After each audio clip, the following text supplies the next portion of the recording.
Ndani ya jiji la Dar es Salaam katika eneo la Goba ndipo kijana mwenye ndoto kubwa ya kumkomboa mkulima kutoka kwenye matumizi ya zana za kilimo za mkono amekita kambi akitengeneza zana zake kwa ubunifu mkubwa. Safari ya ndoto hii ilianzia kuonekana tangu 2014 alipoamua kuweka mawazo ya ubunifu na kutengeneza zana za udongo, huku akijikusanya kupata malighafi ili aweze kuunda kwa chuma kwa ajili ya matumizi rasmi. Kwa chuma nimekuja kukianza nikiwa chuo cha VETA. Yani nilikuwa mtaani nafanya plastiki, ila mkuu wa chuo cha VETA ya Mpanda akaniona. Baada ya kuniona akanipatia pesa nifanye mashine moja, kwa sababu nilikuwa nimeshafanya modo ya plastiki yenye mfanano ule. Kwa hiyo akasema sasa ikuze katika uhalisia wa chuma. Nikaikuza katika uhalisia wa chuma na ikaleta matokeo mazuri. Nilitumia kama 800,000 hivi kuimaliza.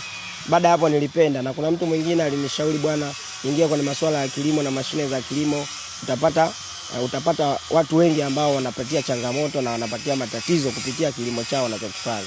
Mabilika amefanikiwa kuajiri vijana 12 ambao anafanya nao kazi kwa kuwaelekeza ili kukamilisha oda ambazo wamekuwa akizipokea kutoka mikoa mbalimbali na hata nje ya nchi. Kwa hiyo hao vijana niliowaajiri 12 huwa naelewana nao, bwana, nataka kazi iwe hivi. Angalieni mchoro, ukubwa wake uko hivi katika mchoro.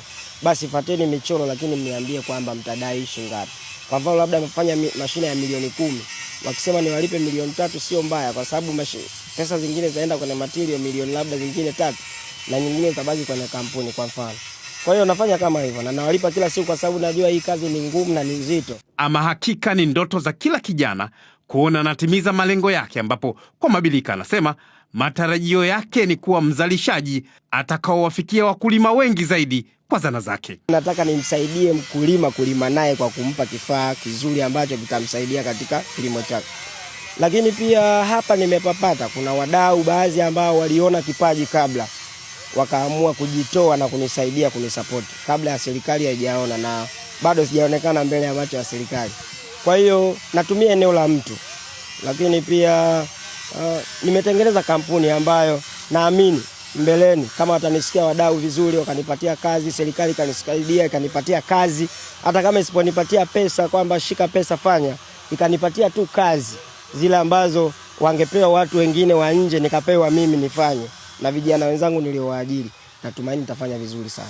Mtaji umekuwa ni changamoto kwa Mabilika, na hivyo analazimika kutegemea kupata kiasi fulani cha fedha kutoka kwa wateja ili kuweza kutengeneza bidhaa inayotakiwa. Kama ningekuwa na mtaji wangu binafsi, ningemsikiliza Mtanzania anataka mashine gani na kwa wakati gani, yenye ufanano gani na ufanisi gani, angeikuta hapa hapa. Ni nini ushauri wake kwa vijana wenzake? Kwanza wasikate tamaa, kwa sababu mimi sikukata tamaa.